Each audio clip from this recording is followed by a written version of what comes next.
मध्य प्रदेश में रीवा की सिमरिया विधानसभा सीट बनी सबसे बड़ी हॉट सीट।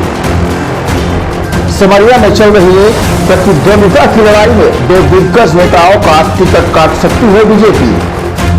सिमरिया सीट पर अमित शाह का आजमाया जाएगा फार्मूला। दूसरी लिस्ट की तरह अगली लिस्ट में रीवा सांसद जनार्दन मिश्रा को भी मैदान में उतार सकती है बीजेपी। रीवा की सिमरिया विधानसभा सीट से रीवा सांसद हो सकते हैं बीजेपी के नए प्रत्याशी। मध्य प्रदेश के विधानसभा चुनाव को लेकर इन दिनों बीजेपी में भारी उथल पुथल और कयासों का दौर जारी है। भाजपा ने हाल ही में प्रत्याशियों की दूसरी लिस्ट की घोषणा करना सिर्फ दूसरी राजनीतिक पार्टियों को चौंका दिया, बल्कि खुद बीजेपी के नेता भी हैरत में पड़ गए।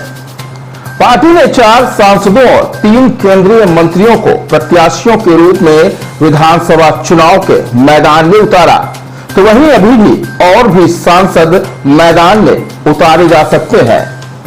चर्चा है कि अगली लिस्ट में रीवा सांसद जनार्दन मिश्रा का नाम भी विधानसभा प्रत्याशियों की लिस्ट में शामिल हो सकता है और उन्हें भी रीवा की सिमरिया विधानसभा सीट से प्रत्याशी घोषित किया जा सकता है। बता दें कि रीवा की सिमरिया विधानसभा सीट इन दिनों प्रदेश की सबसे हॉट लिस्ट में शामिल है। सिमरिया से उम्मीदवारों और दावेदारों की लिस्ट में एक ओर जहां केपी त्रिपाठी है, तो दूसरी ओर उनके चिर प्रतिद्वंदी पूर्व विधायक अभय मिश्रा है। इन दोनों नेताओं का हाल ऐसा है कि दोनों अगर एक दूसरे के सामने आ जाएं तो शायद कयामत आ सकती है। दोनों ही प्रतिद्वंदिता की लड़ाई जग जाहिर है और शायद इस लड़ाई से पार्टी भी पूरी तरह से वाकिफ है।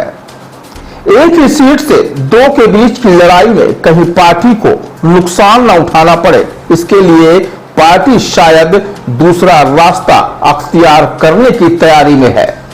माना जा रहा है कि अमित शाह के फार्मूले पर दूसरी सीटों की तर्ज पर अब सिमरिया सीट से केपी और अभय दोनों की ही टिकट कट सकती है और उनकी जगह पार्टी रीवा सांसद जनार्दन मिश्रा को मैदान में उतार सकती है।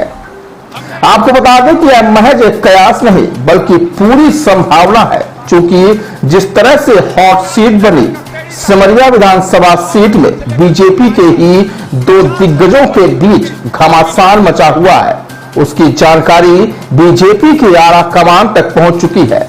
ऐसे में पार्टी अब कोई रिस्क नहीं लेना चाहती और दोनों को ही दरकिनार कर तीसरे के रूप में सांसद को मैदान में उतारने का बड़ा फैसला ले सकती है। इधर रीवा की 8 विधानसभा सीटों को लेकर अभी भी प्रत्याशियों के नामों पर अंतिम मुहर नहीं लगी है और न ही किसी के नाम पर सहमति बनी है। फिलहाल किस सीट से कौन प्रत्याशी होगा, यह आने वाला समय में जारी होने वाली लिस्ट बताएगी।